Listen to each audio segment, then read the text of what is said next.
Hey, welcome to Dubsta, and today what I want to talk about is something that seems to be a really common unknown in the sort of Volkswagen transporter scene, groups, whatever you want to call it. So, how much is my transporter worth? We've all seen this question, and if you're on any of the groups or forums, you've seen this question a lot, like a lot. Right, why is it so unclear? Well, that's quite simple because the vans are so different. It can be quite difficult to gauge. And the reality is, if you ask a big group of people what your thing is worth, you're going to get a huge variety in the answers that they give you, which isn't helpful at all. And, you know, if you were looking for a genuine answer, then you're pretty much knackered. So, right, let's go back a couple of steps here. So the first thing is, why would someone want to know what their transporter is worth? The reason most people want to know what their transporter is worth is probably because they want to sell it, or they're thinking about selling it. So if you're looking to sell your vehicle, then obviously you want to know how much it's worth so that you don't price it too cheap, or price it too high and actually risk no one showing any interest in it at all. The problem with trying to price it is, if you don't give up enough information, then how can anyone possibly give you a price? So, problem begins with this, and this applies to any vehicle. What's my car worth? You go on to one of the big websites that sells vehicles, and it's got an option on there for how much is my vehicle worth, and you go on there and you type in the information and it gives you a price, and you go, oh, I thought it was worth more than that. So you type it in again, it gives you the same answer. So you go to another website that is there to buy vehicles and help you gauge the price of your vehicle, and you type your information in, and the result it gives you is not the answer you were looking for. And there's a reason for that. The biggest reason for that is that the best they're going to give you is a trade price. And the other thing is that they're unlikely to take any consideration whatsoever into modifications, improvements, or anything else that you've done to your vehicle. It's just the way the motor trade works. If they can't see it or don't know what you've done to it, then how can they put a value on it? So your next step then, or a lot of people's next step then, is to go onto a group, a forum, or something similar and say, how much is my van worth? Okay. Best cases, worst cases of how this can go, all right? The best case example of this is you can upload a video, pictures, a full spec, everything that the van has got, and then you can wait for lots of people to give varying opinions of what they think it's worth. Now, bear in mind that the people that are responding to this are also varied. So some might be looking to buy a van, so they don't want it to be expensive. Some may already be selling their van and they don't want yours to be cheap. Some might be traders. Some might be people who are converters. So you've got lots of potential different people there who will have different reasons for pricing the way they do. The reality is your vehicle is worth what someone is willing to pay for it, and it's down to you to make sure that it is presented in the best possible light so that they can make an informed decision about it. Now, the best possible light so that they can make an informed decision about it would include photos, spec, videos, any history information you've got, any documentation you've got, all of the information you can give about what the vehicle has had in terms of maintenance and looking after it, as well as all of the information you can give on the additions it's had as well. So that's the best case of going onto a group and forum, is that you're going to get lots and lots of different people who give you different opinions of what it's worth based on their standpoint, which may not be conducive to what you're looking for. That's helpful, huh? No. So the next problem is, the worst case situation is someone goes on there and goes, what's my van worth? And don't even load a photo in there. Well, that's not going to get the best response, because the most likely response is 27p or something equally as useful. Okay. I wouldn't recommend either of those approaches if you want to find out what your vehicle is worth. Just would not recommend it at all, any way, shape or form, because you get such variety in pricing that it's almost impossible. It's not though. The way you do it, in my opinion, is you go and look for vehicles that are for sale at the moment. You compare yours to theirs, whether it be age, mileage and things like that, and then you try to make the best informed decision that you can. There will be a high ceiling for how much your vehicle might be worth, which will be based on the price, which will be based on the age and mileage, and what kind of conversion it might have had in it.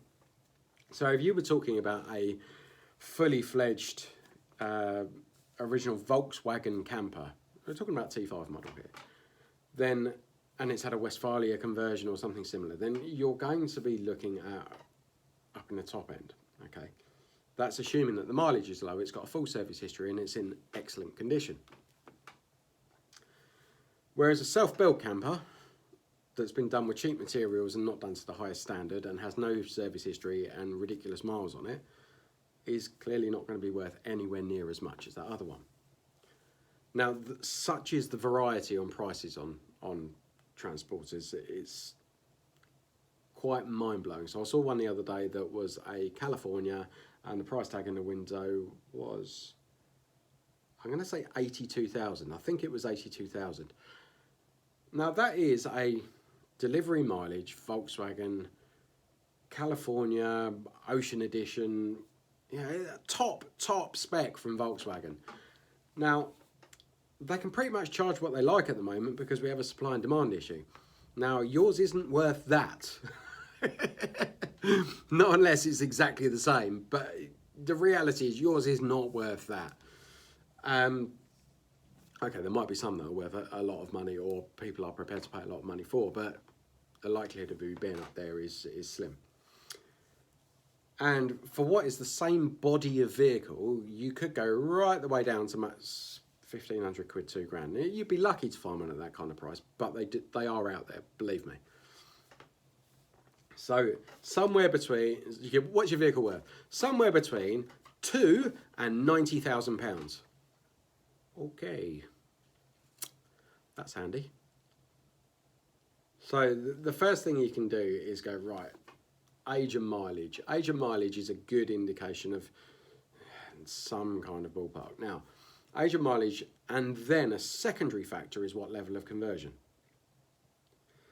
So age and mileage will put you in a banding. So a basic van of that age and that mileage is going to be worth X.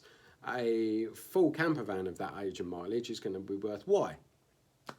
And the gap between X and Y are going to be pretty big, surprisingly big. And the newer it gets, then obviously those prices go up and up and up. Now, if your vehicle has been converted by a decent company, then you would expect it to be worth a little bit more than one that's been done by someone who's bodged it on their own. But how can you make sure that you get the price that yours is worth rather than your potential buyer going to an inferior vehicle and paying more than you were asking? Well, that mostly comes down to how you list it. So if you don't take the time and effort to list your vehicle as well as you can, and then you don't get top money for it,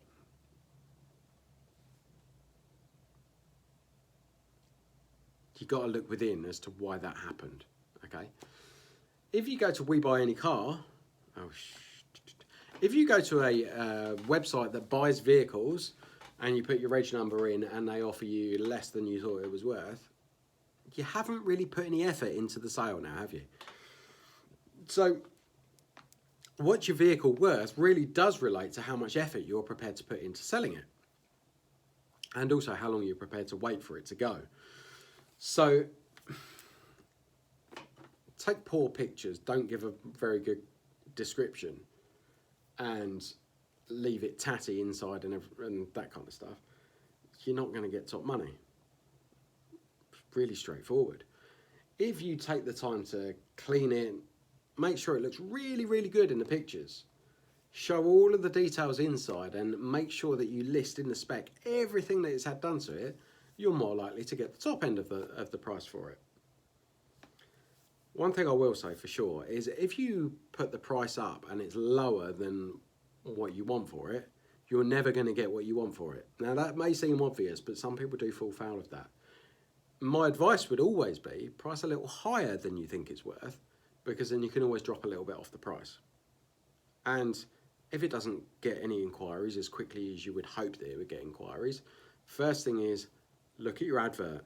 Before you drop the price, look at your advert. Maybe change the pictures.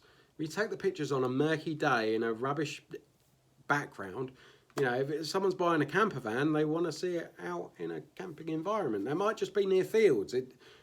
But if you put it in a grotty urban location, it doesn't really show the van off in its best possible light. People are buying an emotion. They're buying a feeling. They're buying an experience when they're buying a camper van. They're not just buying a hunk of metal. So try and put it in its environment where they can visualize that experience, because that's what's going to sell it. If you don't put the effort into trying to sell your vehicle and you just go straight on a forum and put a picture of it on there and say, what is this worth? Expect to get an awful lot of unhelpful answers is the best way I can describe it. Okay, if you put the effort in and you do your research, you look around at what else is out there, make sure you spec everything in the listing, then it's more likely you're going to get the best possible price for it. That's me today on how to price your vehicle. I'm going to do a big thank you to all of the guys that are around me at the moment who are really helping make things happen. Wayne and Adrian, who popped in today, you guys are wicked, and what you're doing right now, I just can't explain how helpful that is to the cause. We've got guys like Jay, like Lewis, like Kieran, and plenty of other people out there who are helping us at the moment. So again, thank you everyone who's helped Dubsta to get to where it is today. All of you who rock the sticker already, and man, I can't tell you how much that means to me for you to go out there and actually rock our sticker proudly. It's, yeah, banging. Thank you. Thank you. If you like what you've seen today, then somewhere down there's a subscribe button or something. And I'm going to come back to you with some more stuff maybe this week, maybe not. I'll get back to you when I can. Anyway, for now, try and enjoy some of this nice weather that's out there, and looking forward to clocks changing next weekend, guys. Until then, later.